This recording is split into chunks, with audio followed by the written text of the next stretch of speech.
ওকে, তো আশা করি সবাই ভালো আছো নাকি? জি স্যার। হ্যাঁ, স্যার আপনি ভালো আছেন? এই তো আছি ভালো।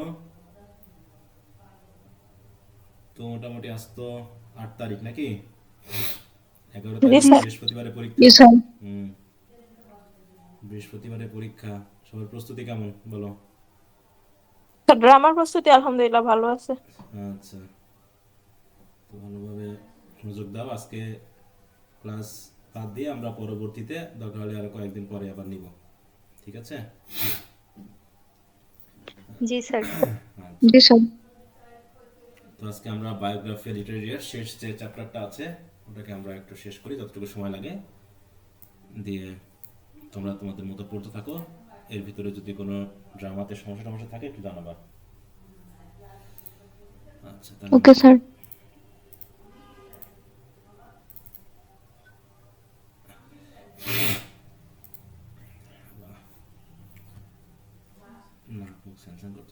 ওকে, তো আমরা, হ্যাঁ, উম, এর আগে 4 এবং 14 এই দুটো পড়েছি তাই না? হুম, 4 জি এবং স্যার। 14 এই দুটো পড়া হয়েছে। আজকে আমরা 17টা পড়বো। 17 না? উম, দেখি কত কত আছে সিলেবাসে, 4, 14, 17, ভুলে যায় মাঝে মাঝে। জি স্যার। আচ্ছা, 17। 17 নম্বরটা আমরা শুরু করি। তাহলে আমরা বিশেষ করে কয়েকটা জিনিস পেয়েছি। একটা হচ্ছে ফ্যান্সি এবং ইমাজিনেশন বলতে কি বোঝানো হয়েছে, আর একটা হচ্ছে পোয়েট্রি এবং পোয়েমের মধ্যে ডিফারেন্সটা কি, সেই বিষয়গুলো নিয়ে কথা হয়েছে। তারপর আমরা দেখছি এসটি কোল্ড্রিস কি করেছেন, উইলিয়াম ওয়ার্ডসওয়ার্থের প্রিফেসে দেওয়া তার যে পোয়েট্রির থিম বা ল্যাঙ্গুয়েজ এগুলো নিয়ে কিছুটা সাপোর্টও করেছেন। ঠিক আছে তো? এই এই বিষয়গুলো নিয়ে মেনলি কথা, আলাদা তেমন কিছুই নাই। আর শেষে 17তে আমরা দেখব যে পয়েটিক ডিকশন নিয়ে তিনি আরো কিছু কথা বলবেন, বিশেষ করে ওয়ার্ডসওয়ার্থকে কিভাবে সাপোর্ট করছেন কি করছেন না সেই বিষয়টা এখানে ক্লিয়ার করবেন আর কি, ঠিক আছে? দেখুন, জি স্যার। বলছে বিফোর এক্সামাইনিং ইন ডিটেইল, সেটা ডিটেল এক্সামাইন করার পূর্বে কি সম্পর্কে, Wordsworth theory of poetic diction, যেটা enunciated in his preface to the second edition of the lyrical ballads 1800। তাহলে সেকেন্ড এডিশনটা প্রকাশিত হয়েছিল কত, 1800 সালে। আর ফার্স্ট এডিশন কবে হয়েছিল বলো? স্যার 1798। হ্যাঁ, 1798-এ, কারণ তার মাধ্যম দিয়েই রোমান্টিক এজ শুরু হয়। আর লিরিক্যাল ব্যালাডসের পরবর্তী সেকেন্ড এডিশন শুরু হয় 1800 সালে, প্রকাশ পায়। তো এখানে তিনি যে পয়েটিক ডিকশনের যে থিওরি দিয়েছেন সেইগুলোকে এক্সামাইন করার পূর্বে কোলরিজ কি বলতে যাচ্ছেন, যে Coleridge enumerates the merits for which Wordsworth deserve high praise and wide admiration. তাই তো? এখানে তিনি দেখিয়েছেন যে ওয়ার্ডসওয়ার্থ কেন, মানে ইনিমারে মানে কি, বর্ণনা করবেন সেই সকল তার গুণাবলী, পজিটিভ গুণাবলী, যে গুণাবলীর কারণে ওয়ার্ডসওয়ার্থ আসলে উচ্চ প্রশংসার দাবিদার, তাই তো, ওয়াইড অ্যাডমারেশনের দাবিদার কেন, সেইগুলো নিয়ে তিনি কথা বলবেন। এগুলো একটু পয়েন্ট করে রাখো যে ওয়ার্ডসওয়ার্থের ক্ষেত্রে তার পজিটিভ হিসাবগুলো কি কি।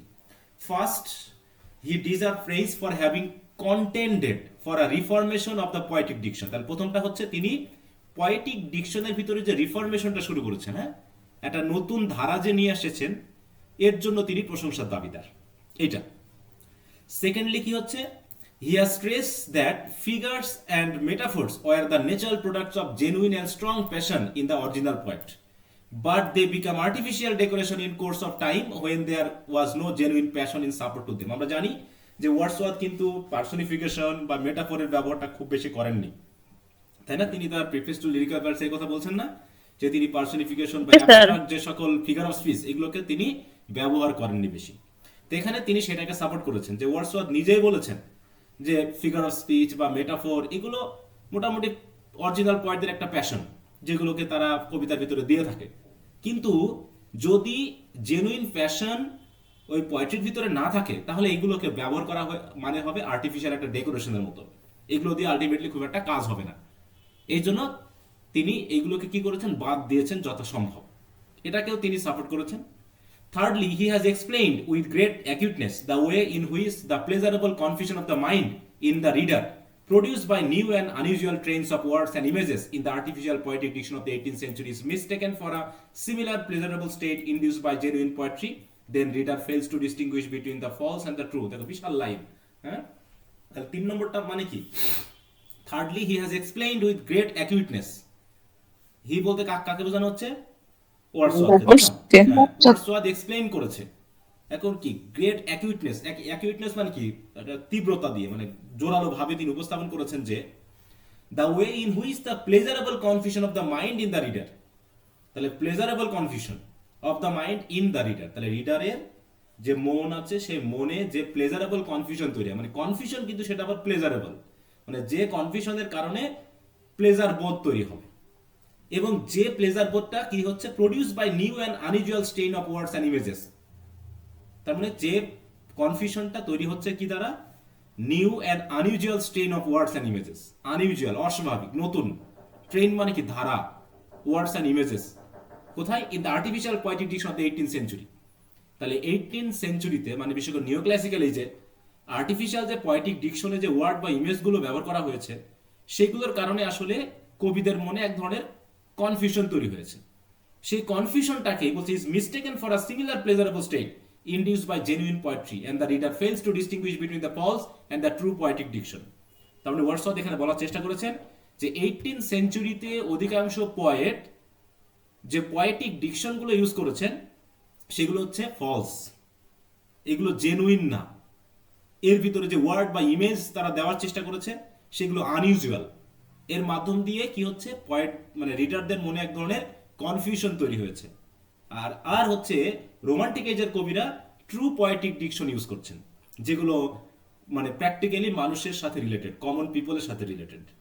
আর এই কারণেই দেখো অটোমেটিক রিডার এটা ব্যর্থ হচ্ছে, the reader fails to distinguish between the false and true poetic diction, কারণ তারা অলরেডি কনফিউজড। নিও ক্লাসিক্যাল এজের বা 18th সেঞ্চুরি পয়েন্টদের দ্বারা যে artificial diction, artificial images, artificial ওয়ার্ডস ইউজ করা হয়েছে তার মাধ্যমে অধিকাংশ রিডার কনফিউজড। আর কনফিউজড হওয়ার কারণে তারা ফলস এবং ট্রু পয়েটিক ডিকশন সম্পর্কে বুঝতে ব্যর্থ হচ্ছে। আর এ কারণে কবি এই বিষয়টাকে ব্যাপকভাবে মানে গভীরভাবে বর্ণনা করেছেন যাতে রিডারদের মনের এই কনফিউশন দূর হয়ে যায়। আর এই কারণেই ওয়ার্ডসওয়ার্থ কি প্রশংসার দাবিদার, যে তিনি অন্তত সেই 18th সেঞ্চুরির সে কনফিউজিং যে ওয়ার্ড, ডিকশন, ইমেজেস এগুলোকে বাদ দিয়ে তিনি জেনুইন, তাই তো, পোয়েটিক ডিকশন ইউজ করার চেষ্টা করেছেন। এ কারণে অন্তত সেই জাতীয় কনফিউশনগুলো আস্তে আস্তে রিডারদের মন থেকে কি হবে বলো, দূরীভূত দূর হয়ে যাবে। Lastly he tried vigorously to establish truth and nature in poetry, এবং আলটিমেটলি তিনি শেষ পর্যন্ত কি করেছেন, পোয়েট্রির মধ্যে নেচার এবং ট্রুথকে এস্টাবলিশ করতে পেরেছেন। আর্টিফিশিয়াল যে নিও ক্লাসিক্যাল এজে নেচারকে খুব একটা ব্যবহার করা হতো না, কিন্তু নেচারের প্রতি ভালোবাসা রোমান্টিক এজের কবিদের জন্য একটা ভালো বৈশিষ্ট্য, নাকি একটা কি গুড বা গ্রেট একটা ফিচার। এবং তার মাধ্যম দিয়ে তারা কি করেছে, প্রাকৃতিক ট্রুথ এবং মানে কি নেচারকে তারা পোয়েট্রির ভিতরে দেওয়ার চেষ্টা করেছে, স্টাবলিশ করার চেষ্টা করেছে। অতএব এই যে চারটা আমরা বিশেষ বৈশিষ্ট্য বললাম, চারটা তো নাকি, হ্যাঁ চারটা, তাই তো, এই চারটা ইফোর্টের জন্য মনে করা হয় যে ওয়ার্ডসওয়ার্থ হাই প্রেইজ এবং ওয়াইড অ্যাডমাইরেশন এর মানে কি যোগ্য, ডিজার্ভ মানে কি যোগ্য হওয়া। His efforts have by no means been ineffectual in as much as it has worked a change in the poetry, not only of his admirers but also of those who are hostile to his theory. তার মানে by no means মানে কি কোনোভাবে, his efforts have been ineffectual. Ineffectual মানে কি, মানে ব্যর্থ হয়নি এরকম আর কি বিষয়টা, হ্যাঁ, যে ইফেক্ট পাইনি এমনটা না। বাই নো মিনস মানে নেগেটিভ অর্থে, তার মানে তার ইফোর্ট গুলো সফল হয়েছে, ব্যাপারটা এরকম।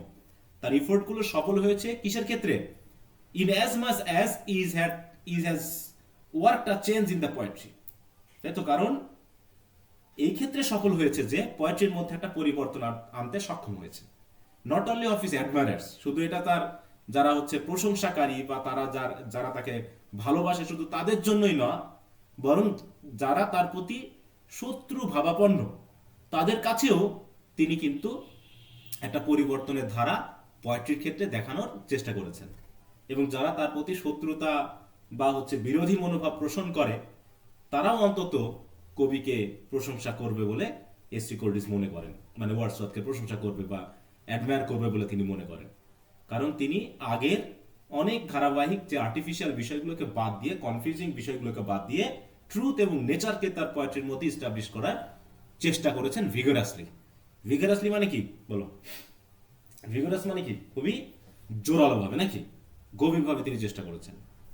তাহলে কি বোঝা গেল, তাহলে চারটা বিষয় এখানে, প্রথমটা কি, যে তিনি পোয়েটিক ডিকশনের ভিতরে একটা রিফরমেশন এনেছেন।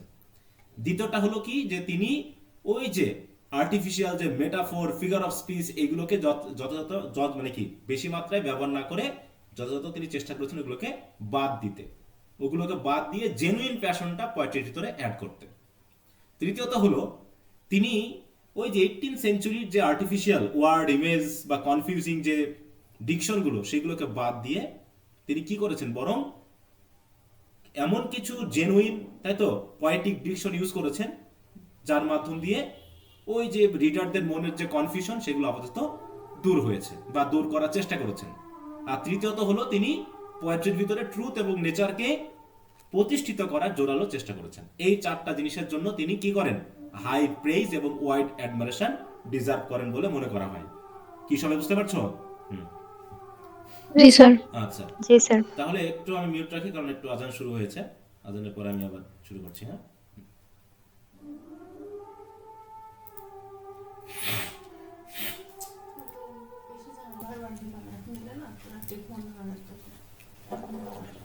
ওকে, সবাই শুনতে পাচ্ছ আমাকে?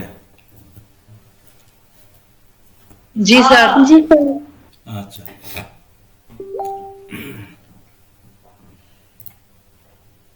তাহলে যেখানে ছিলাম আর কি, এবার হচ্ছে কি বলছে, having stress the service of Wordsworth. তাহলে ওয়ার্ডসওয়ার্থের এই সার্ভিসগুলোকে এইভাবে গুরুত্ব, স্ট্রেস মানে কি গুরুত্ব দিয়ে বলা। হ্যাঁ, বলার পর Wordsworth begin an examination of those statements in the preface to which he is not able to subscribe. এবার তিনি প্রিফেসের সেই স্টেটমেন্টগুলোকে এক্সামিন করা শুরু করেছেন যেগুলো তিনি মানে ওয়ার্ডসওয়ার্থ নিজে সাবস্ক্রাইব করতে সক্ষম নন। সাবস্ক্রাইব করা মানে কি বলো? সমর্থন করা। সমর্থন করা। তাহলে প্রথমে তিনি চারটা বিষয়ে সমর্থন করলেন যেগুলোকে তিনি পজিটিভ বলেছেন এবং এগুলোর জন্য ওয়ার্ডসওয়ার্থ ডিজার্ভ করেন প্রেজ। পরবর্তীতে বলছে যে যেগুলোর জন্য তিনি নিজেই সমর্থন করছেন না। প্রথমত কি, first, Wordsworth contends that the proper diction of poetry consists in the language of the real conversation of men under the influence of natural feeling। তাহলে প্রথম কথাটা ওয়ার্ডসওয়ার্থ বলছেন কি, যে পোয়েট্রির জন্য প্রপার ডিকশন হচ্ছে সেইগুলো যেগুলো কমন পিপলের রিয়েল কনভারসেশনের সাথে রিলেটেড, এবং সেগুলো হবে কি under the influence of natural feeling. মানুষ ন্যাচারাল ফিলিং এ যে ধরনের কনভারসেশন করে, সেই কনভারসেশন করতে গিয়ে যে ল্যাঙ্গুয়েজ ইউজ করে, সেগুলোই নাকি পোয়েট্রির জন্য প্রপার ডিকশন বলে মনে করছেন কে? এসটি কোল্ডিজ না ওয়ার্ডসওয়ার্থ? কলেরিজ। না না, ওয়ার্ডসওয়ার্থ। ওয়ার্ডসওয়ার্থ মনে করছেন। কোল্ডিজ কে এটাকে সাপোর্ট করছেন? না। হ্যাঁ, না স্যার।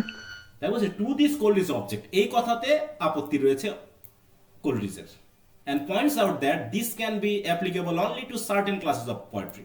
বলছে এটা সকল পোয়েট্রির পক্ষে সম্ভব না, কিছু কিছু পোয়েট্রিতে হয়তো এই রিয়েল কনভারসেশনাল ব্যবহৃত ল্যাঙ্গুয়েজ ব্যবহার করা যায়, and that too in a sense which has never been denied or doubted। তাই তো, এই দিক থেকে আমরা কখনো এটাকে ডিনাইড বা ডাউট করতে পারি না। মানে কিছু কিছু পোয়েট্রির ক্ষেত্রে আমরা এই ধরনের কনভারসেশনাল ল্যাঙ্গুয়েজ ইউজ করতে পারি, কিন্তু সকল পোয়েট্রির ক্ষেত্রে এটা সম্ভব না। But it can never be a rule of general application, যে জেনারেলি আমরা সকল শ্রেণীর পোয়েট্রিতে এই ধরনের ল্যাঙ্গুয়েজ ইউজ করতে পারবো না। And its practice for all classes of poetry is bound to be injurious. আর যদি আমরা সকল শ্রেণীর পোয়েট্রিতে এই জাতীয় ডিকশন ইউজ করে থাকি, তাহলে সেটা হবে ইনজুরিয়াস বা পোয়েট্রির জন্য ক্ষতিকর। তাহলে ওয়ার্ডসওয়ার্থ যে কথাটা বলেছেন যে পোয়েট্রির জন্য প্রপার ডিকশন হচ্ছে সাধারণভাবে ন্যাচারাল ফিলিং এ মানুষ যে ধরনের কনভারসেশনাল ল্যাঙ্গুয়েজ ইউজ করে থাকেন, সেগুলোই নাকি প্রপার ডিকশন, কিন্তু কোল্ডিজ এগুলোকে ব্যবহার করতে চাচ্ছেন না। তবে হ্যাঁ, তিনি বলতে চাচ্ছেন যে কিছু কিছু পোয়েট্রির ক্ষেত্রে এটা ব্যবহার করা যেতে পারে, কিন্তু জেনারেল ভাবে সকল শ্রেণীর পোয়েট্রিতে যদি আমরা এই ধরনের ল্যাঙ্গুয়েজ ইউজ করি, তাহলে সেটা পোয়েট্রির জন্য ক্ষতিকর হয়ে যাবে। কি কথা বুঝতে পারছো? এটা হলো প্রথম আপত্তি। দ্বিতীয় আপত্তি কি, secondly, Wordsworth tells his readers that he has chosen rustic and low character। তিনি তার পোয়েট্রির জন্য যে ক্যারেক্টারগুলো ইউজ করেছেন সেগুলো হচ্ছে কি গ্রাম্য বা হচ্ছে নিম্ন শ্রেণীর মানুষের। বিকজ ইন দ্যাট কন্ডিশন, কারণ তিনি মনে করেন যে সেই কন্ডিশনে the essential passion of the heart find a better soil, কারণ সেই অবস্থানে নাকি আমাদের প্যাশনগুলো ভালো একটা সুযোগ পায় প্রকাশ পাওয়ার। বেটার সয়েল মানে হচ্ছে মানে কি, ভালো মাটিতে গাছ কি ভালো হয় না বলো? ভালো মাটিতে গাছ ভালো হয়। তো সেই সূত্রে ভালো হার্টে ভালো প্যাশন জেগে ওঠে। তার মানে তিনি বলতে যাচ্ছেন যে রাস্টিক বা লো ক্যারেক্টার যদি ইউজ করা হয় তাহলে তাদের হার্টটা এত বেটার সয়েল হিসেবে থাকে, মানে বেটার একটা অবস্থানে থাকে যেখানে প্যাশনগুলো তাদের এসেনশিয়াল মানে যে একটা কন্ডিশন সেই কন্ডিশনটা খুঁজে পায় এবং সহজেই প্যাশনগুলো প্রকাশ করা যায়। এটা ওয়ার্ডসওয়ার্থ বলছেন। In which they can attain their maturity, সেই অবস্থায় নাকি প্যাশনগুলো তাদের ম্যাচুরিটি খুঁজে পায়, and are less under restraint and speak a plainer and more emphatic language, এবং তারা নাকি বেশি রেস্ট্রেনে থাকে না। রেস্ট্রেন মানে কি? বাধা, তাই তো? কিন্তু সাধারণ মানুষের কাছে কি এরকম কোনো রেস্ট্রেন বা বাধার মুখোমুখি হয় না প্যাশনগুলো, তারা সহজেই প্রকাশ পায় এবং speak a plainer and more emphatic language. আর সেই ধরনের কমন পিপলরা নাকি খুবই সাধারণ ভাষায় কথা বলে এবং যে ভাষাগুলো একদম মানুষের কাছে বোধগম্য, মানুষের কাছে গ্রহণযোগ্য, সেই ধরনের এমফ্যাটিক ল্যাঙ্গুয়েজই নাকি এই রাস্টিক বা লো ক্যারেক্টারেরা ইউজ করে থাকে। Because in that condition of our life, our elementary feeling coexist in a state of greater simplicity and consequently may be more accurately comprehended and more forcibly communicated. Because দেখো কতগুলো because use করছে দেখো, হ্যাঁ, এত because থাকার কারণে তুমি ধরতে কিন্তু সমস্যা হবে। এই সিরিজটা শুরু হয়েছে কোথা থেকে? এই সেকেন্ডলি থেকে, ঠিক আছে তো? তাহলে তিনি রাস্টিক এবং লো ক্যারেক্টার ইউজ করেছেন, কারণটা কি? তার কারণ আছে অনেকগুলো। প্রথম বিকজ, এইটা খেয়াল করো, এটা হচ্ছে প্রথম বিকজ। তারপরে কি? এটা হচ্ছে কি তার সেকেন্ড বিকজ, তাই তো?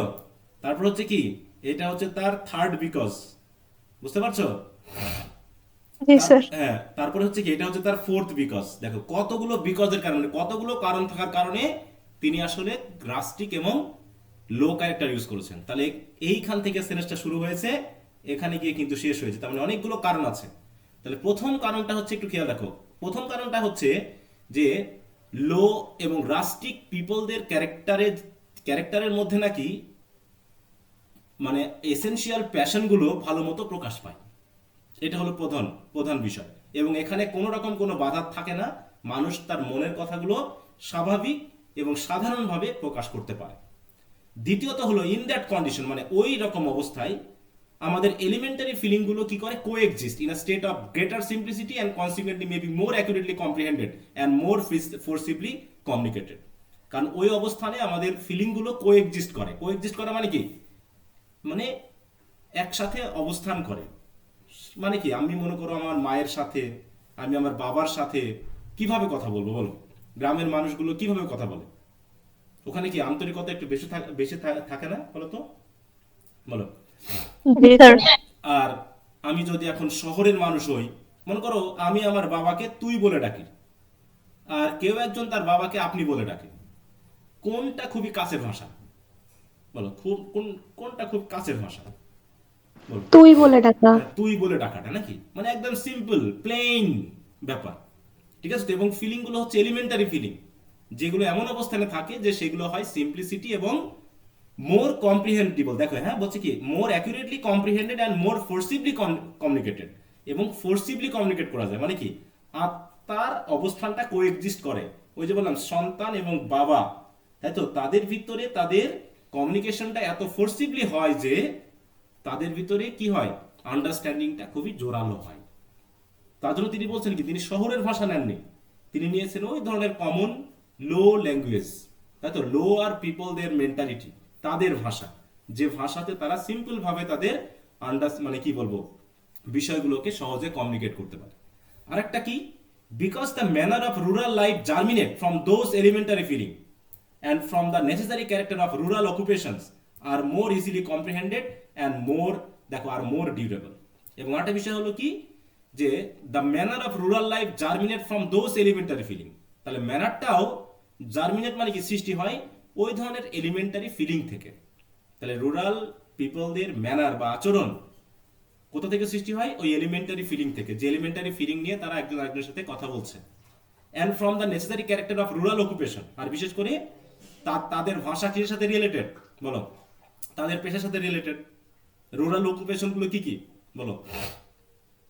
রুরাল ফার্মিং, বলো তারপরে কয়েকটা। ফার্মিং, ফিশিং, হ্যাঁ, যেমন হচ্ছে কৃষিকাজ, তারপর হচ্ছে কি?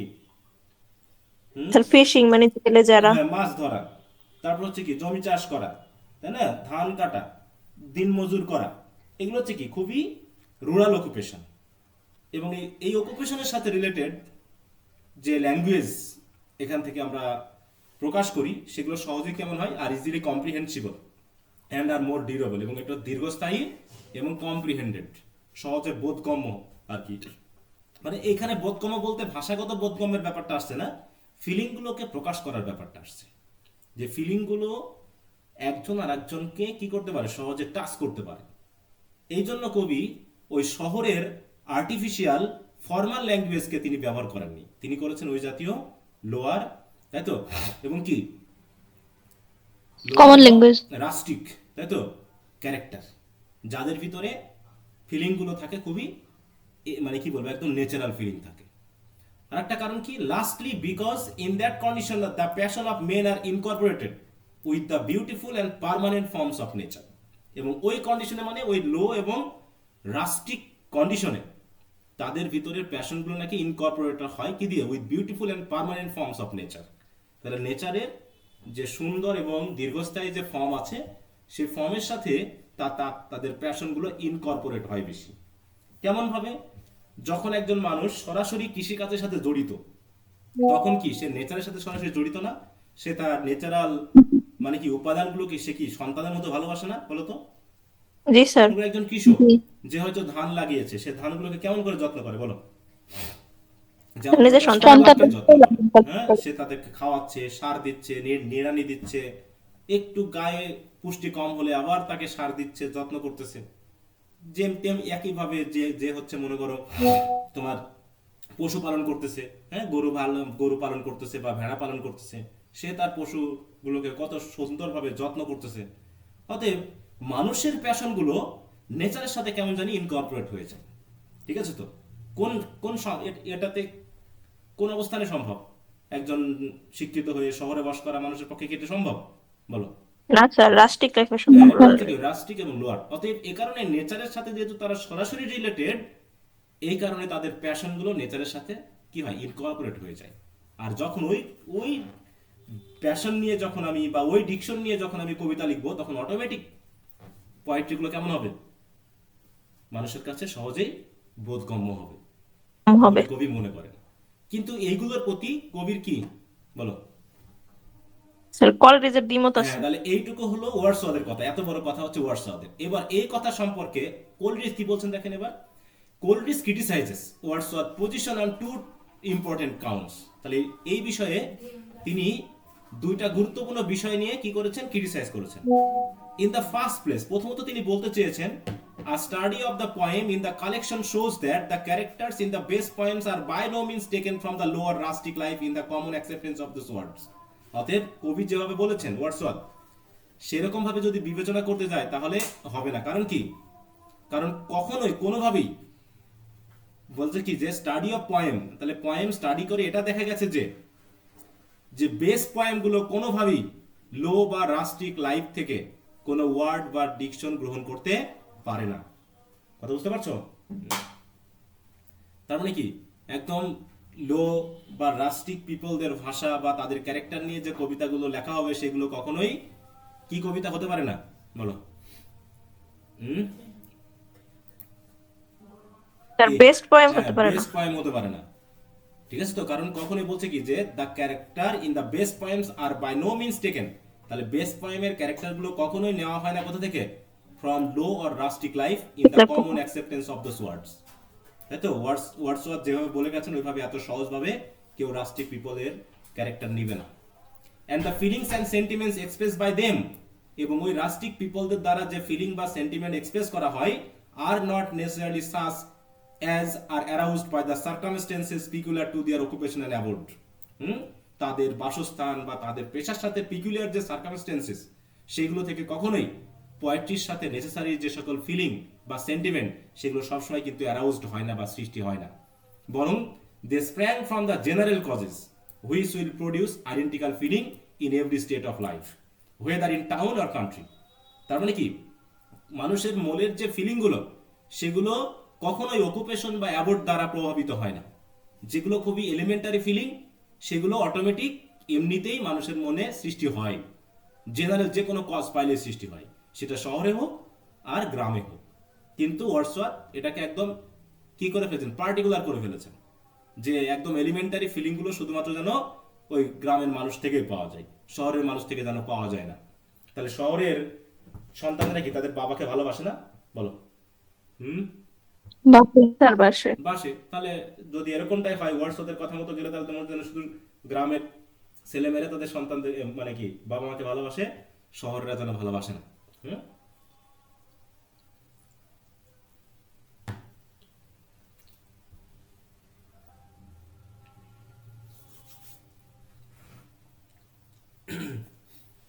তারপরে কি বলছে দেখো, the more important of this circumstances are, মূল কথা হলো এরকম পরিস্থিতিতে যে ইম্পর্টেন্ট বিষয়গুলো সৃষ্টি হয় সেটা হলো কি, spirit of independence arising from economic competence which places a person above servitude yet not above the necessity of toil, thrift and simplicity of life.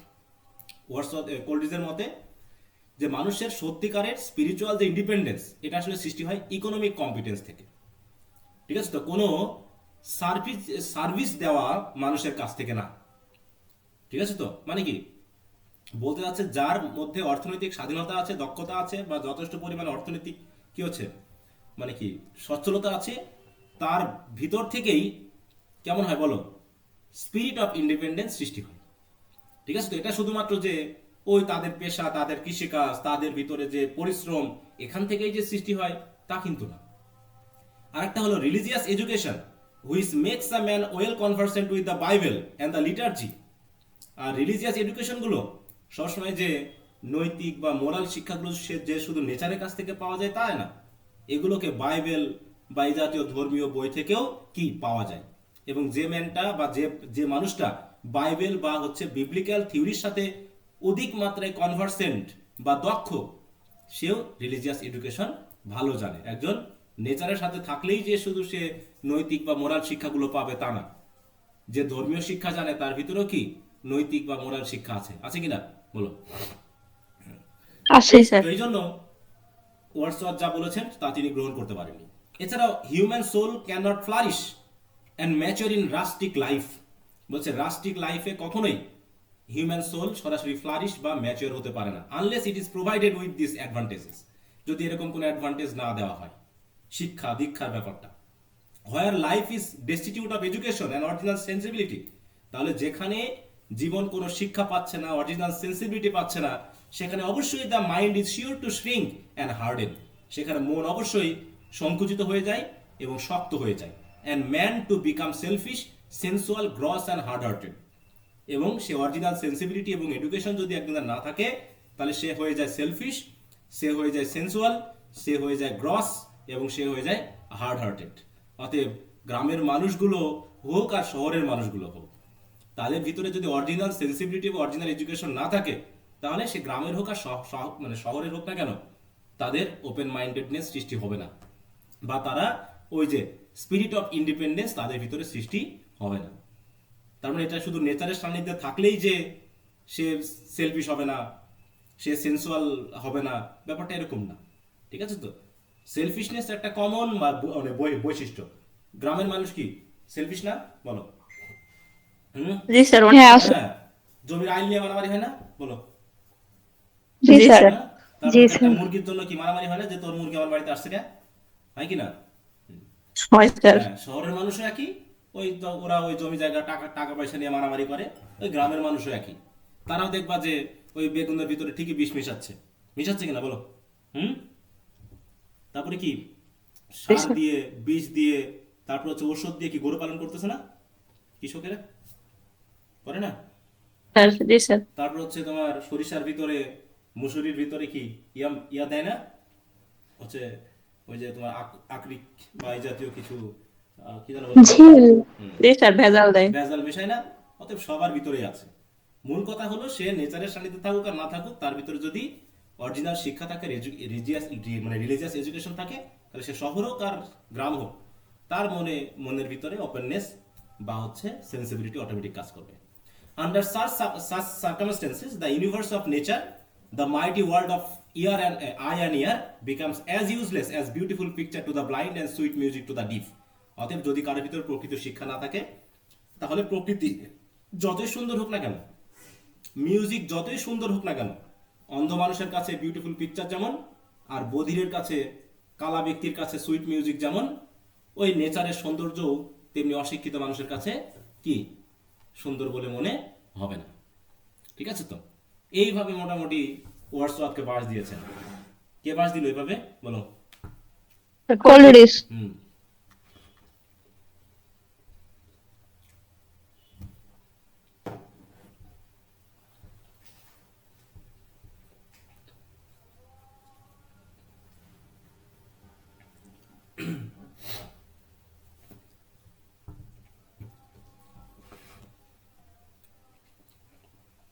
এইখানে কি বলতে দেখো, at this point Coleridge refers to Aristotle conception of poetry.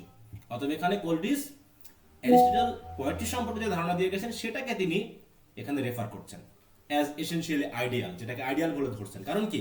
So that individual character in poetry should be general and typical and their feeling should be typical and representative of the whole class to which they belong, অতএব irrespective of their occupation or status of life. অতএব পোয়েট্রিতে আমরা সেই ধরনের character নিয়ে আসবো যারা হবে খুবই জেনারেল এবং টিপিক্যাল, তাই তো? এখানে কোনো পেশা বা এখানে কোনো স্ট্যাটাস এসব কিছু আসবে না, তাই তো? এমন মানুষকে আমরা রিপ্রেজেন্টেটিভ হিসেবে গ্রহণ করব যে পুরো সমাজকে রিপ্রেজেন্ট করতে পারবে। অতএব শুধুমাত্র লোয়ার ক্লাস বা শুধুমাত্র হায়ার ক্লাস হলে পারে সমাজকে পুরোপুরি রিপ্রেজেন্ট করা যায় না। অতএব Wordsworth poem centering round humble figures succeed only to the degree to which they conform to this principal. অতএব এসটি কলেজের মতে ওয়ার্ডসওয়ার্থের পোয়েমগুলো যেগুলো বিশেষ করে হাম্বল ফিগার নিয়ে রচিত, তারা শুধুমাত্র কিছু কবিতার ক্ষেত্রে সাকসেসফুল হয়। ঠিক আছে? তো he fails where he departs from this principle as the idiot boy, তাই তো? As in idiot's boy. তাহলে he fails where he departs from this principle, যেমন ইডিয়ট বয়ে হয়তো আমরা কবিতাটা পড়ি নাই, এটাকে তিনি সাকসেসফুল বলতে চাচ্ছেন না, কারণ তিনি কি করেছেন? এই ধরনের প্রিন্সিপাল থেকে নিজেকে সরিয়ে নিয়েছেন। তিনি জেনারেল পিপল না দিয়ে ওরকম হাম্বল বা রাস্টিক পিপল দিয়েছেন, এই জন্য তার প্রিন্সিপালের সাথে মিলছে না। অতএব এটাকে সাকসেসফুল একটা কবিতা বলা হচ্ছে না। তাহলে কি হলো? প্রথমে তিনি কোনটাকে ইয়া করলেন, অবজেক্ট করলেন, আপত্তি করলেন। বলো, দেখো বিশাল বিশাল আপত্তিকর কথাবার্তা। প্রথমটা কি ছিল? যে প্রপার ডিকশন নিয়ে, তাই তো? যে তিনি মনে করছেন কি ওই যে মানুষ তার কনভারসেশনে কথাবার্তায় যে সাধারণ ল্যাঙ্গুয়েজ ইউজ করে সেটাই হচ্ছে কি বেস্ট ল্যাঙ্গুয়েজ হবে, এটা তিনি আপত্তি করলেন। আর একটা কি ওয়ার্ডসওয়ার্থের লো বা রাস্টিক লাইফ ইউজ করেছেন সেটাকেও তিনি গ্রহণ করতে পারেননি। Coleridge next takes up the question of poetic diction, আবার তিনি পোয়েটিক ডিকশন নিয়ে কথা বলতে আসছেন। In this connection Wordsworth writes in the preface, Wordsworth যে কথাগুলো এই জায়গায় লিখছেন সেটাকে আবার তিনি সরাসরি তুলে ধরছেন। কি বলছেন এই জায়গায় দেখো? The language too of these men has been adopted and purified indeed from what appear to be its real defects. হ্যাঁ, ওয়ার্ডসওয়ার্থ অবশ্যই এই কথা বলেছেন যে আমি রাষ্ট্রিক লাইফের বা রাষ্ট্রিক পিপলদের ভাষা গ্রহণ করব, কিন্তু সেটা সরাসরি গ্রহণ না করে কি করব? সেটাকে আমি কি করব? পিউরিফাই করব, তাই তো? ইমাজিনেশনের কালারিং দিয়ে আমি কি করব? ওটাকে পিউরিফাই করব এবং সেগুলোকে সাধারণীকরণের চেষ্টা করব। অতএব বলছে from all rational causes of dislike and disgust. তাহলে ডিসলাইক বা ডিসগাস্টের বিষয়গুলো যেগুলো ডিফেক্ট সেগুলোকে তিনি কি করবেন? রেকটিফাই করবেন, পিউরিফাই করবেন। Because such men hourly communicate with the best object from which the best part of the language is ordinary derived. ওয়ার্ডসওয়ার্থের মতে এই রাষ্ট্রিক পিপলগুলো সবসময় প্রতিনিয়ত তারা প্রকৃতির নাকি বেস্ট অবজেক্ট দ্বারা কমিউনিকেট করে বিধায় তাদের মধ্যে নাকি বেস্ট ল্যাঙ্গুয়েজ সৃষ্টি হয়। আর because from their rank in society and the sameness and narrow circle of their intercourse being less under the action of social vanity they convey their feeling and notion in simple and unelaborated expression. Language যেমনটা পড়তে গিয়ে ঝামেলা হলো ইয়াটা, preface to lyrical ballads, বিশাল বিশাল sentence, একই ঘটনা কিন্তু এখানে ঘটছে। ওইগুলো যেহেতু এসটি কোডিস তুলতে গিয়ে তার সেন্টেন্সগুলো কিন্তু অনেক বড় বড় হয়েছে, তাও তো টেক্সট পড়তেছি না, টেক্সট পড়লে তো আরো ঝামেলা হয়ে যেত এখানে বুঝতে। ঠিক আছে? বিশাল বিশাল সেন্টেন্স মানে প্রচুর কমপ্লেক্স কম্পাউন্ড জোড়া লাগিয়ে করে ফেলেছে এরকম, বুঝতে পেরেছো? আর আমাদের ছেলে মেয়ে নাকি পরীক্ষার কোর্স টেনে নাকি সিম্পল মানে কমপ্লেক্স সেন্টেন্স ব্যবহার করতে পারেন না। বলো, তুমি পড়তেছো এরকম বিশাল বিশাল সেন্টেন্স, এরকম সেন্টেন্স যদি তুমি ইউজ না করো তোমার পরীক্ষায়, তাহলে তোমার কি ল্যাঙ্গুয়েজগত ডেভেলপমেন্ট হবে? বলো। না স্যার। অত স্যার এগুলো খুব বড় বড় হয়ে যাচ্ছে, স্যার বুঝতেছি না। বুঝবা কেমন করে? পড়োই তো না, তুমি তো সে 5-6 এর ল্যাঙ্গুয়েজ ইউজ করবা, তাহলে হবে? বলো। তুমি এই বিষয়ে একটা প্রশ্ন উত্তর লিখবা আর তোমার প্রশ্ন উত্তরে থাকবে সিম্পল সেন্টেন্স, তাহলে কেমন করে হবে? বলো, হবে? তুমি টেক্সট না তো স্যার। পড়তেছো, টেক্সট কেন সামারি পড়তে গিয়েও তুমি বিশাল বিশাল সেন্টেন্স পাচ্ছ, এবং এই বিশাল সেন্টেন্স ছাড়া কি তথ্যের ফ্লো থাকে না, একটা সাথে একটা ফ্লো। দেখো এই যে বিকজ এর যে চোট দেখানো হয়েছে এই জায়গায়, হ্যাঁ, বিকজ এর প্রচুর চোট দেখিয়েছে কবি, বিকজ এন্ড বিকজই দিয়ে গেছে। আর কথায় কথায় তো আমরা বিকজ ইউজ করি নাকি, হ্যাঁ। ফেসবুকে একটা ইয়া ছিল না, জি স্যার। একটা বেশ একটা ভাইরাল একটা ভিডিও ছিল, বিকজ একটা ছেলে বক্তৃতা দিতে গিয়ে করছিল না। তা- জি জি স্যার। তো এরকম কবিও এখানে খুব বিকজ করেছেন, হ্যাঁ। তাই বলছে কি, দেখো যে এই রাষ্ট্রিক ল্যাঙ্গুয়েজ ব্যবহার করা মানুষগুলো নাকি প্রতিনিয়ত তারা প্রকৃতির বেস্ট অবজেক্ট দ্বারা কমিউনিকেট করে, তাই তো বেস্ট অবজেক্ট সাথে কমিউনিকেট করে বলে তারা তাদের ভিতর থেকে কি বেস্ট ল্যাঙ্গুয়েজ সৃষ্টি হয়, হ্যাঁ, এরকম বলছে। বিকজ দেখো আবারও বিকজ, আর একটা বিকজ কি, because from their rank in society and the sameness and narrow circle of their intercourse being less under the action of social vanity. দেখো তারা কিন্তু সোশ্যাল ভ্যানিটির অধীনে থাকে না বেশি। সোশ্যাল ভ্যানিটিটা কোথায় বেশি, শহরে না গ্রামে বলো? শহরে। ভ্যানিটি মানে বুঝো তো, জি স্যার, শহরে থাকে বেশি। স্যার অহংকার। অহংকার, ভাব। ভাব কি গ্রামের লোক বেশি নাই না শহরের লোক বেশি নাই?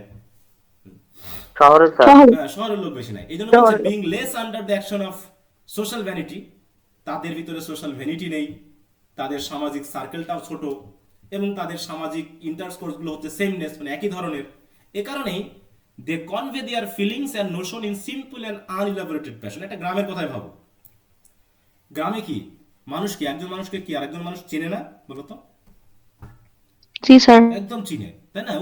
ওই পাড়ার হোক আর এ পাড়া হোক, সবার সাথে কিন্তু সবার একটা পরিচিতি থাকে, এবং এদের সবার আচরণ, সে কৃষক হোক আর সে ফার্মার হোক, এই সরি কি মাছ ধর জেলে হোক, আর যে হচ্ছে পশুপালক হোক, সবার চিন্তা ভাবনা সবার আচরণ কিন্তু একই ধরনের। কিন্তু শহরে কেমন বলো, একই বিল্ডিং এ থাকে, আলাদা আলাদা। তারপরে একজন আরেকজনকে চিনে না, তাই না? একই একই গ্রামে মানে একই বিল্ডিং এ থাকে, চিনে না।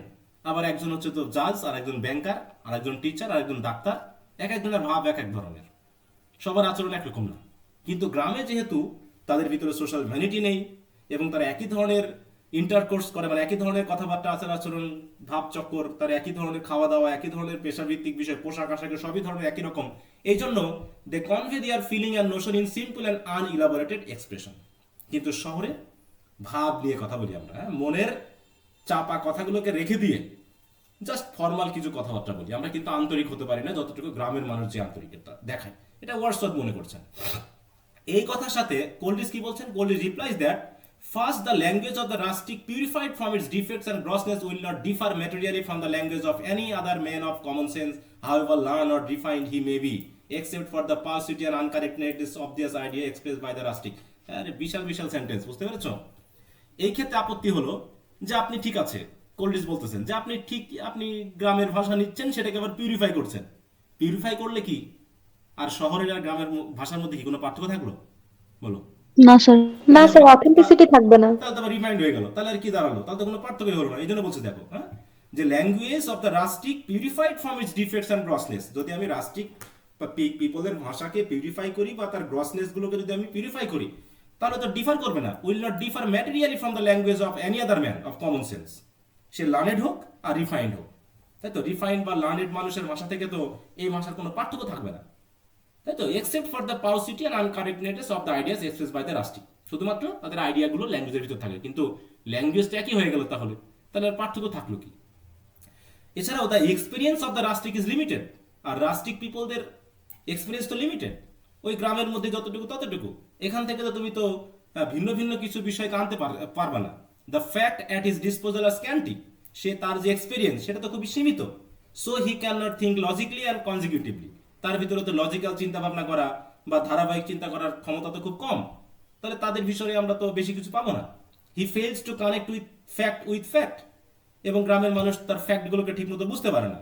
And express himself logically and lucidly. তারা নিজেকে লজিক্যালি বা লুসিডলি এক্সপ্রেস করতে পারে না, যেমন করে একজন শিক্ষিত মানুষ পারে, as an educated man can. Therefore, the language of the rustic lacks expressive vigor and range, and so is unfit for poetry. অতএব এই কারণেই আমরা রাস্টিক ল্যাঙ্গুয়েজ নিতে পারি না, কারণ এগুলো পোয়েট্রির জন্য ফিট না। কারণ কি, রাস্টিক পিপলরা কি করে, মানে তাদের ভাষাটা কেমন, ল্যাক্স এক্সপ্রেসিভ ভিগার, মানে এর ভিতর দিয়ে তুমি নিজেকে বেশি মাত্রায় প্রকাশ করতে পারবে না। বরং তুমি যখন ওটাকে আবার পিউরিফাই করে সাধারণীকরণ করছো, তখন তো তার তার ভিতরে যে বৈশিষ্ট্যগুলো সেগুলো তো শেষই হয়ে গেল। আর তুমি গ্রামের মানুষের ভাষার ভিতরে কি বৈচিত্র্যতা আছে বলো? বৈচিত্র্যতা আছে কোনো? হুম, না স্যার। বুঝলাম না। না, সেকেন্ডলি বিশাল এক চ্যাপ্টার, বুঝতে পারছো? দেখো, এই এক চ্যাপ্টারই হচ্ছে তোমাকে একদিনের পড়ার সমান। Secondly, Coleridge does not agree with the view that from the objects with which the rustic daily communicate the best part of the human language is derived. আবার ওয়ার্ডসওয়ার্থ বলছেন না যে রাস্টিক পিপলরা নাকি বেস্ট পার্ট অফ ল্যাঙ্গুয়েজের মানে best অবজেক্টের সাথে নাকি তারা প্রতিনিয়ত কমিউনিকেট করে, এই জন্য তাদের থেকে নাকি বেস্ট হিউম্যান ল্যাঙ্গুয়েজ নাকি সৃষ্টি হয়। বলছে এটা কবি মানতে পারলেন না Coleridge. Rustic life is narrow, এর আবার বেস্ট হয় কেমন করে? And the rustic is really acquainted with only a few things requisite for is bodily convenience. হ্যাঁ, তাহলে কি গ্রামে মানুষের কি আমাদের মানে শহরে যেমন বৈচিত্র্যতা রয়েছে, যানবাহন থেকে শুরু করে খাওয়া দাওয়া সবকিছুর, গ্রামের মধ্যে কি কোনো বৈচিত্র্যতা আছে বলো? পোশাক আশাক, খাওয়া আছে। দাওয়া, সঙ্গীত বা বিনোদনের কোনো বৈচিত্র্যতা আছে? হুম। যদি আছে। বৈচিত্র্যতা না থাকে তাহলে ওর ল্যাঙ্গুয়েজ কেমন করে বৈচিত্র্য হয়, তাই না? অতএব এটা তাই বলছে যে এটা কেমন করে হয় যে বেস্ট পার্ট তারা যা বলছে তা তো সীমিত, এর ভিতরে তো বেশি মাত্রায় আমরা ভাষা পেতে পারি না। Therefore the words and the combination of words derive from the few objects with which the rustic are familiar, তাদের অবজেক্ট সীমিত, আর এই অবজেক্টের সাথে রিলেটেড যে ভাষাগুলো বা ওয়ার্ডগুলো সেগুলো সীমিত। আর এই কারণেই cannot be justly said to form the best part of the language. অতএব এগুলো কখনোই বেস্ট পার্ট হতে পারে না ল্যাঙ্গুয়েজের। Indeed, the best part of language is derived from reflection on the facts of the mind itself. বরং মানুষের মনের তাই তো চিন্তা ভাবনার যে প্রতিফলন ঘটে সেখান থেকেই বরং হিউম্যান ল্যাঙ্গুয়েজের বেস্ট পার্ট সৃষ্টি হয়, ডিরাইভড হয়। It is formed by the use of appropriate signs and symbol of the process of human imagination and reflection. বরং মানুষের ইমাজিনেশন এবং রিফ্লেকশনের প্রসেসের মাধ্যমে যে সিম্বল বা সাইনগুলো পাওয়া যায় সেইগুলোর মাধ্যমেই বরং এই বেস্ট ল্যাঙ্গুয়েজটা সৃষ্টি হয়। And such process have no place in the consciousness of uneducated man. অতএব এই জাতীয় ইমাজিনেশন বা রিফ্লেকশনের ব্যাপারটা কখনোই কোনো আনএডুকেটেড মানুষের মধ্যে এটা হতে পারে না। অতএব reflection is possible only for properly educated people. অতএব এই যে রিফ্লেকশন বা ইমাজিনেশন ব্যাপারটা শুধুমাত্র প্রপারলি এডুকেটেড মানুষের মধ্যেই হতে পারে। From whose mouth the rustic pick up their humble share of current words and phrases.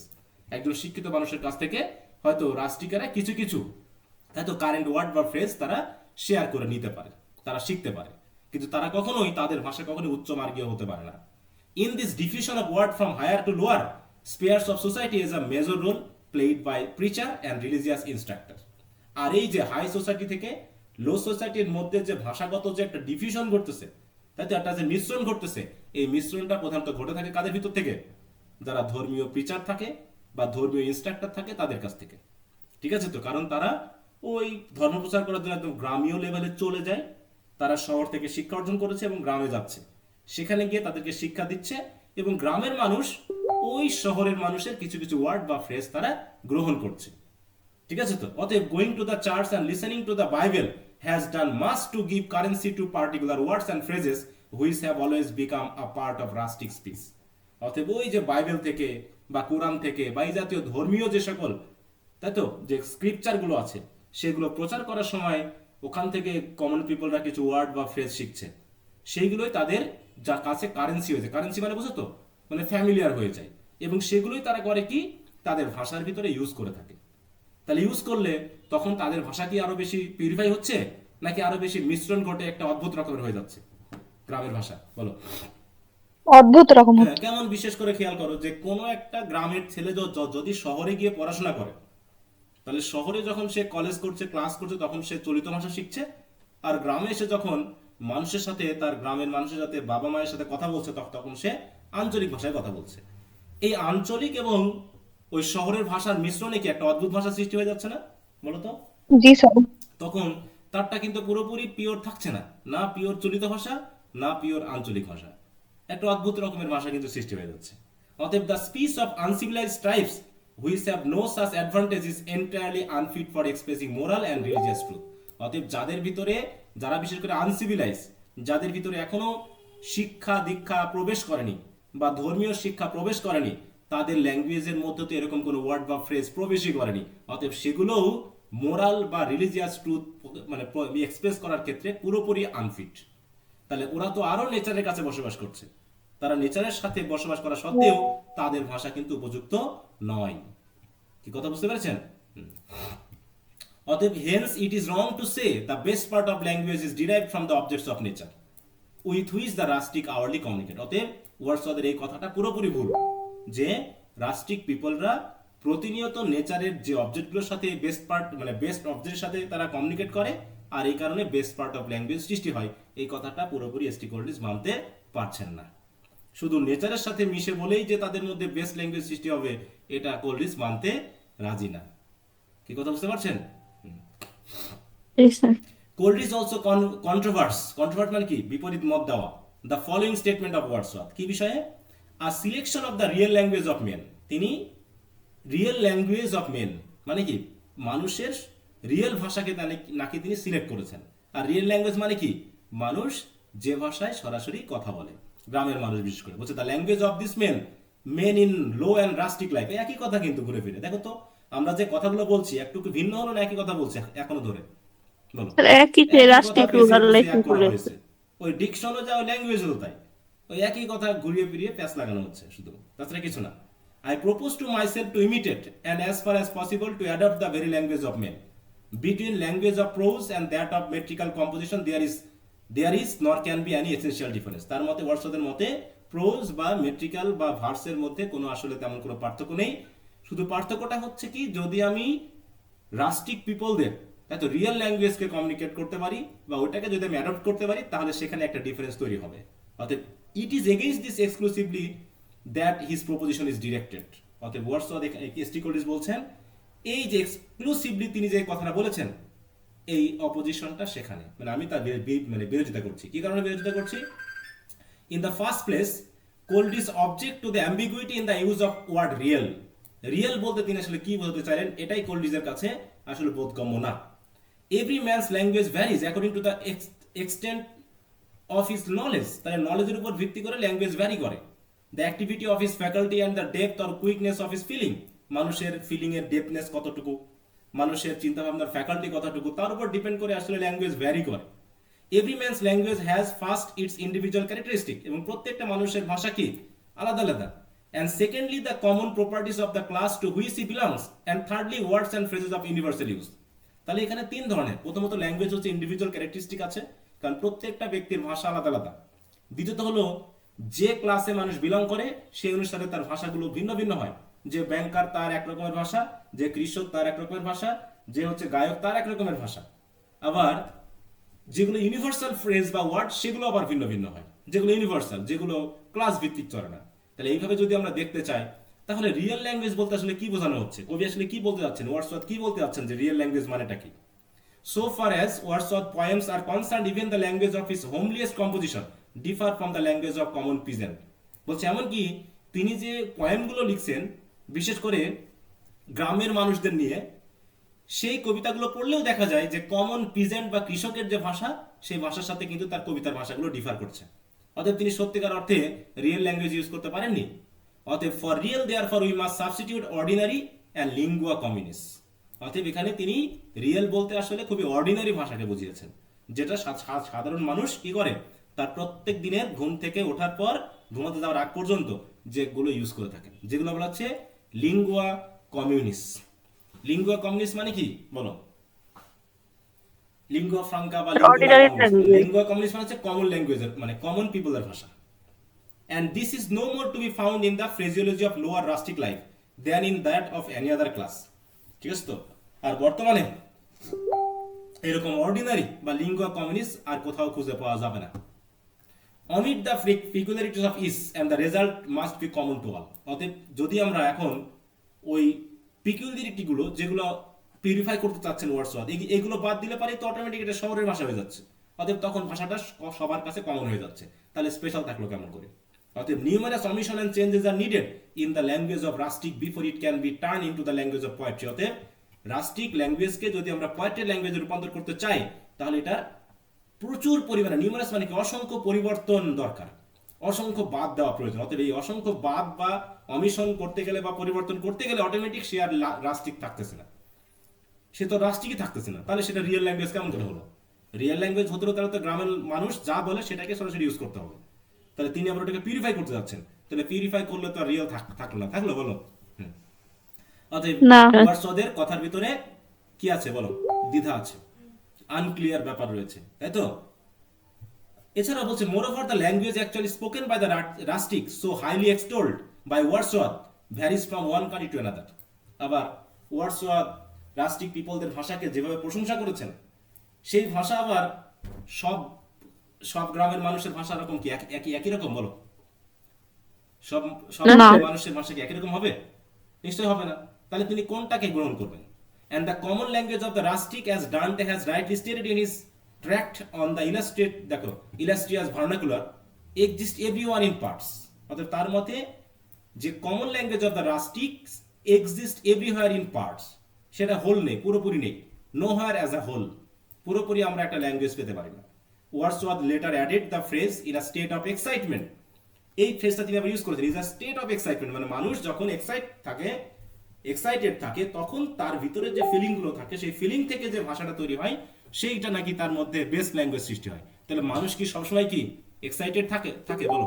হ্যাঁ, স্যার। মানুষ কি সবসময় এক্সাইটেড থাকে নাকি উত্তেজিত থাকে সবসময়? থাকে না নিশ্চয়। But it does not improve matters. আর এক্সাইটেড থাকলে বাকি এতে কি কোনো বিষয় ইমপ্রুভ হয়ে যায়? Because the mind excited even by the strongest passion can not create fresh word. তার মানে কি মানুষ স্ট্রংগেস্ট প্যাশনে থাকলে কি নতুন নতুন ওয়ার্ড বলা শুরু করে? সেটাও নিশ্চয় হয় না। The utmost with excitement can effect is to set increased creativity activity. The stock of words already present in the mind of the speaker. অতএব সে এক্সাইটমেন্টে থাকুক আর সাধারণভাবে থাকুক না কেন, তার মনে যে ধরনের ওয়ার্ড আছে সেগুলো এখনো আছে, তখনও আছে। এক্সাইটমেন্ট হলেই যে আলাদা করে ওয়ার্ড তৈরি হবে তেমনও না। অতএব common uncultivated mind overpowered by a strong passion can utter broken words or repeat the set of words or phrases known to him to lighten his burden. অতএব মানুষ সবসময় তার কাছে পরিচিত যে ওয়ার্ড বা ফ্রেজ সেগুলোকেই বারবার তিনি রিপিট করে থাকেন। ঠিক আছে, যখন সে সিম্পল থাকুক আর স্ট্রংগেস্ট প্যাশনে থাকুক, সে ওই তার মনের ভাষা যেগুলো আগে থেকে জানা আছে সেগুলোই তিনি বলতে থাকেন। অতএব আলাদা করে প্যাশনেট হলেই যে নতুন নতুন ভাষা সৃষ্টি হবে তেমনটা নয়।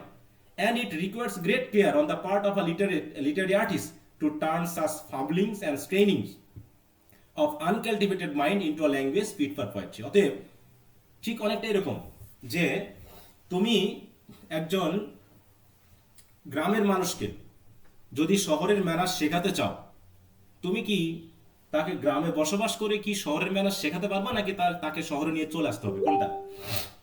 শহরে আনতে হবে। হ্যাঁ, তার মানে তুমি যদি এখন রাস্টিক ল্যাঙ্গুয়েজকে তোমার পোয়েট্রির জন্য ফিট করতে চাও, তাহলে এটা প্রচুর পরিশ্রমের দরকার, গ্রেট কেয়ারের প্রয়োজন, তাই তো? একজন লিটারি আর্টিস্টের পক্ষে এটা প্রচুর কেয়ার বা যত্নের প্রয়োজন, যদি আনকাল্টিভেটেড মাইন্ডের বা মনের বা মানুষের এসব ফামলিং বা স্ট্রেনিং গুলোকে যদি টার্নিং করতে হয় কিসে? পোয়েট্রির জন্য উপযুক্ত ল্যাঙ্গুয়েজে। মানে গ্রামের মানুষ যে কথা বলে সেই ল্যাঙ্গুয়েজকে যদি আমরা পোয়েট্রি ল্যাঙ্গুয়েজে রূপান্তর করতে চাই, তাহলে একজন লিটারি আর্টিস্টকে প্রচুর পরিশ্রম করতে হবে। তাহলে ওই পরিশ্রম করা হুদাই কি দরকার, তাই তো? এত দেখাচ্ছে আমার জোর করে কমন ল্যাঙ্গুয়েজ নিতে গিয়ে ওইটাকে আবার পিউরিফাই করার পরিশ্রম করে সেই ঘুরে ফিরে সেই শহরের মতো করে ফেললাম, তাহলে আমার এত ওইখানে খুঁজতে যাওয়ার কি দরকার ছিল?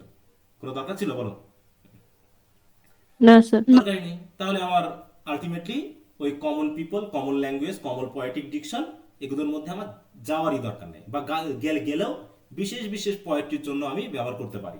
এমন না যে ওয়ার্ডসওয়ার্থ যেভাবে জেনারেলাইজ করলেন যে পোয়েট্রি মানেই কমন ল্যাঙ্গুয়েজ হতে হবে, আর কমন ল্যাঙ্গুয়েজকে তিনি বেস্ট ল্যাঙ্গুয়েজ বলে ফেললেন, আর রাস্টিক পিপলকে তিনি বেস্ট ক্যারেক্টার বা হচ্ছে বেস্ট মানে কি বলবো উপলক্ষ বা অকেশন বলে ফেললেন, তাহলে তো এটা হয় না। ঠিক আছে, কারণ সব শহরের মানুষও যা, গ্রামের মানুষও তাই, বরং বৈচিত্র্যতা গ্রামের থেকে শহরের মানুষের মধ্যে বেশি।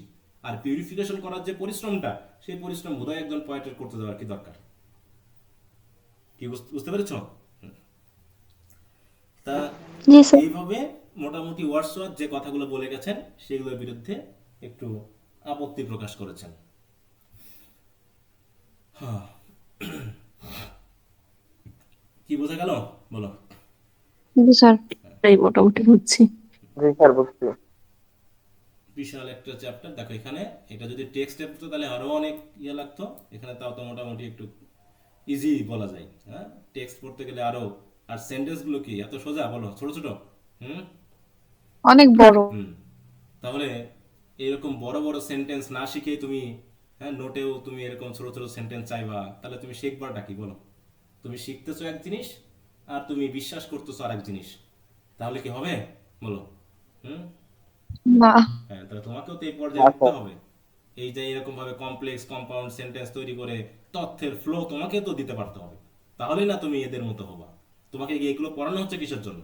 যাতে তুমি এরকম ভাবে ল্যাঙ্গুয়েজ পড়তে শিখো। তোমার এই বায়োগ্রাফি লিটারেরি কি জীবনে কাজে লাগবে বলো? তুমি কোথায় প্রয়োগ করবে এটা যদি তুমি সাহিত্যিক না না হও?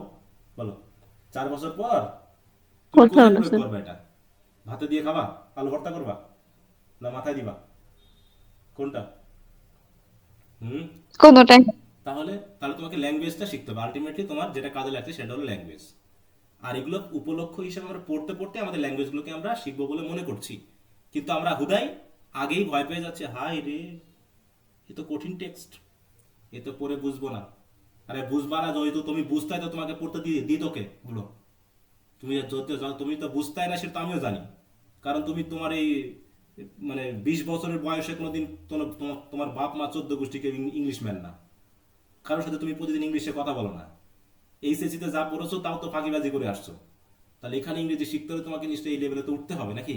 হ্যাঁ, আর তুমি চাচ্ছ কি স্যার আমি পারবো সেরকম করেন, যে আমি ঘুমিয়ে বসে দাঁড়িয়ে খাইতে গিয়ে বাথরুমে গিয়ে আমি ইংরেজি পারবো, এরকম ইংরেজি আমাকে দেন। তা তোমার কাছে কোন ইংরেজিটা সহজ আমাকে সেটাই বলো। বলো কোন ইংরেজি তোমার কাছে সহজ বলো? এইচএসসির ইংলিশ সেটা কি তুমি ভালো মতো পারতা? হুম পারতা? এইচএসসি লেভেলে সব টেক্সট বই শেষ করছিলে কয়জন বলো? নাকি সেখানেও মডেল বাছাই বাছাই করে পড়েছো, আর যে মডেল একটা ভিন্ন আসছে আর মাথায় হাত, নাকি এরকম না ব্যাপারটা? জি স্যার। তো যাই হোক, অনেক কথা বললাম, আর কথা বলে সময় নষ্ট করাবো না। তাহলে এগুলো হয়তো তোমাদের ব্রিফ কোশ্চেন বা হচ্ছে শর্ট কোশ্চেন ব্রড কোশ্চেন পড়তে একটু বুঝতে সাহায্য করবে, এই জন্য পড়ানো। তো আজকে মোটামুটি এখানে শেষ করলাম। পরবর্তীতে তোমাদের 11 তারিখের পরীক্ষা হওয়ার পর আমরা যদি আমাদের প্রয়োজন হয় তাহলে আমরা দেখতে পারি, ঠিক আছে? তো অন্যান্য স্যার ক্লাসগুলো থিয়ারসিসের একটা ক্লাস নিয়েন, কোনটা? Matthew Arnold. স্যার ম্যাথিউ আর্নল্ডের থিয়ারসিস কবিতাটা আছে না, ওটা একটা ক্লাস নিয়েন। আচ্ছা, ওটার কি ভিডিও ক্লাস নেই দেওয়া? স্যার আছে কিছু কিছু ইয়েতে মনে হয় আপনি রেকর্ড দিতে ভুলে গেছিলেন। আচ্ছা, সমস্যা নেই, অত টেক্সট তো আর পড়ানো যাবে না, ওটা ওখানে সামারি করতে হবে, ঠিক না আছে? একটু আমাকে পড়ে দিলেই হবে হ্যাঁ, স্যার। সামারি তো তোমরা টেক্সট করতে পারবা মনে হয়, সমস্যা নেই, পড়াই দিব। আচ্ছা ঠিক আছে, তোমরা চাইলে তো আর কোনো স্যার বলপনিতে একটু সমস্যা ছিল স্যার, বলপনিতে একটু হ্যাঁ, কি সমস্যা ছিল বল্প নিতে? পার্ট বিতে স্যার ডিকেন টেম্পলটা কি হোয়াট ইজ ডিকেন টেম্পল?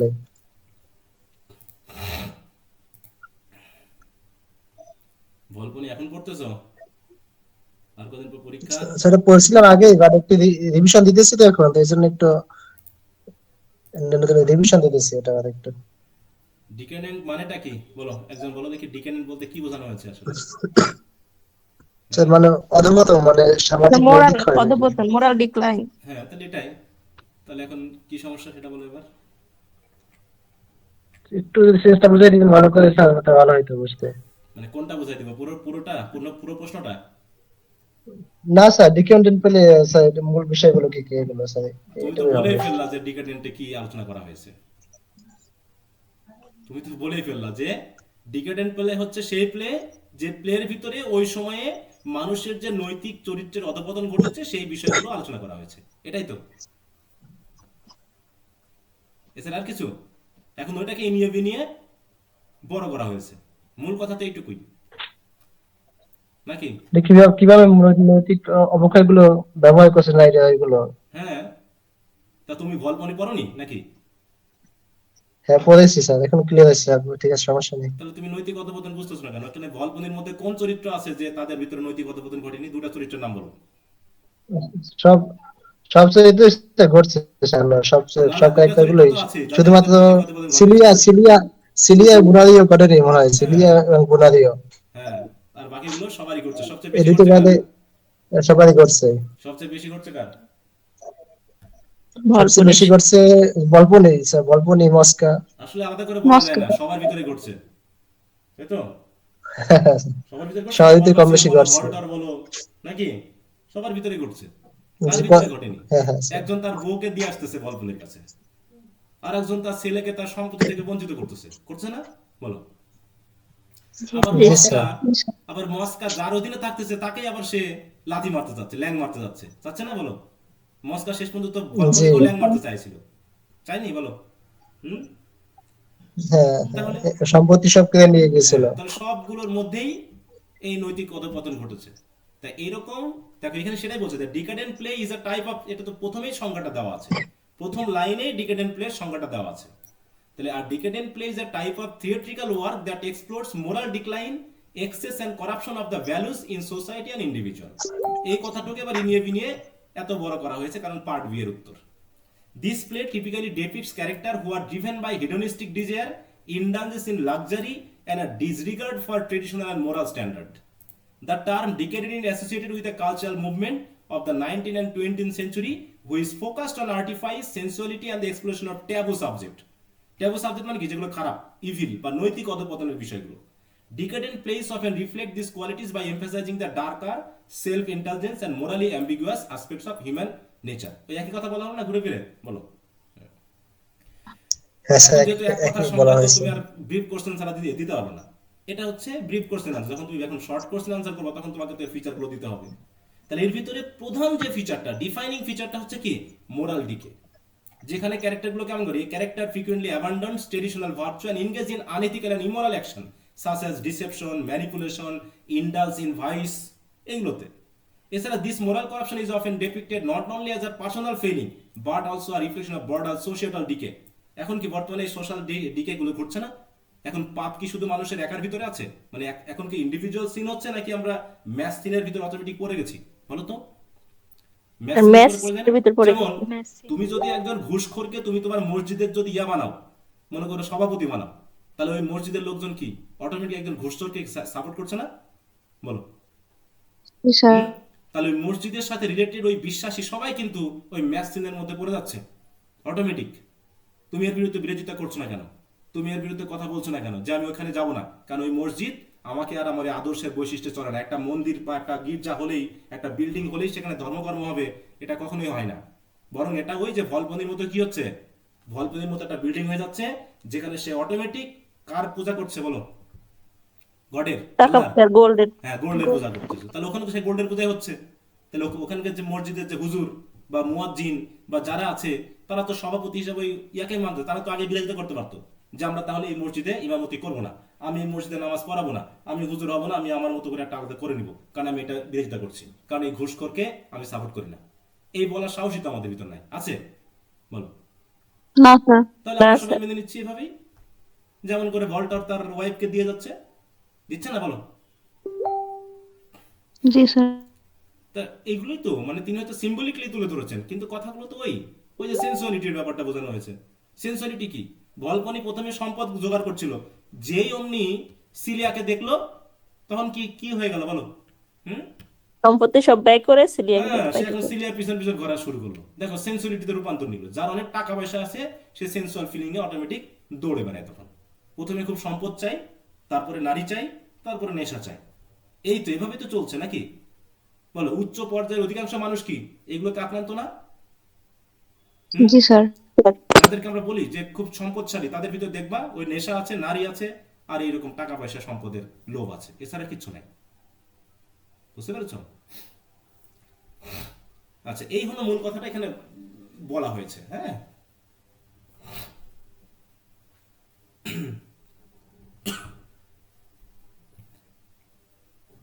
ওকে। তারপর এখন বেশি বেশি করে একটু পড়বা, রিভিশন দিবা, আর লিখবা। হাতের লেখা একটু অন্তত দিনে অন্তত 1 ঘন্টা লিখবা। বুঝতে পেরেছো? কারণ তুমি যতই জানো, তুমি যদি আলটিমেটলি লিখে না আসতে পারো তাহলে কি কোনো লাভ আছে? বলো। হুম। না স্যার। বিশেষ করে আমাদের প্রথম পরীক্ষাটা হ্যাঁ, প্রথম খারাপই হয় এই পরীক্ষাতে জন্য। হাতের লেখার জন্যই বললাম, তো আনকমন কিছুই আসে না, ঘুরে ফিরে একই জিনিস আসে, শুধু ভালো মতো লিখে আসতে পারলেই হবে। আর যদি লিখে না আসতে পারো, সে অনেকটা ওই রকম হবে ফোঁটা বালতির মতো, তুমি পানি ঢেলতে থাকবা আর বালতি নিচ দিয়ে ফোঁটা হয়ে বের হয়ে যাবে, কোনো লাভ হবে না, আলটিমেটলি কোনো লাভ নেই। ওই জন্য এখন অন্তত এই কয়দিন, যেহেতু আর 2 দিন সময় আছে, 9 আর 10 মানে হচ্ছে বুধ নাকি মঙ্গল বুধবার নাকি বৃহস্পতিবারে তো পরীক্ষা, অতএব খুব ঠান্ডা জি, মাথায়, স্যার। আর কোনো টেনশন করার কিছু নেই, এখন শুধু ড্রামা পড়তে থাকো আর বাকি সব বাদ। এখন এই পরীক্ষাটা ভালো করে দাও, আর প্রতিদিন 1 ঘন্টা করে হাতের লেখা প্র্যাকটিস করার জন্য যে কোনো একটা কোশ্চেন নিজের মতো করে ফ্রি রাইটিং করবা, যে এটাই মনে করো পরীক্ষা আসতেছে আমি আমার মতো করে লিখবো, দিয়ে টাইমলি 30 মিনিট করে 2টা ব্রড কোশ্চেন লিখে ছাড়িয়ে দিবা, দেখি কতখানি তুমি লিখতে পারো, মনে থাকবে। হ্যাঁ, এছাড়া আর নতুন করে, আর যদি কিছু যা যা পড়নি এখন আর নতুন করে পড়ার কিছু নাই, যা পড়েছো সেগুলোকে যত পারো রিভিশন দাও, পড়ার টাইম শেষ, এখন আর নতুন করে পড়ে মাথা খারাপ ছাড়া আর কিচ্ছু হবে না, ঠিক আছে? জি স্যার। ওকে, তো ঠিক আছে, তাহলে আর সময় নষ্ট করাবো না, তোমরা সবাই পড়তে থাকো। তো তোমাদের প্রথম পরীক্ষাটা হোক, তারপরে আমরা যদি সময় পাই, আমরা তো অবশ্যই সময় পাবো, সেই হিসাবে আমরা প্রথম পরীক্ষার পরে আমরা পরবর্তী পরীক্ষা থাকবে কি prose non sir fiction, poetry poetry, 72। Poetry থাকবে, পড়তে থাকবে, কোনো সময় থাকলে ওটা নিয়ে আলোচনা হবে। আর আমরা তাহলে আগামী ক্লাসে পরীক্ষার পরে আলোচনা করব হচ্ছে ম্যাথিউ আর্নল্ডের কবিতা। আচ্ছা, তো ওকে, তো সবাই ভালো থাকো, গুড নাইট, বাই। স্যার আসসালামু আলাইকুম। নমস্কার sir. Good night sir. Okay, good night.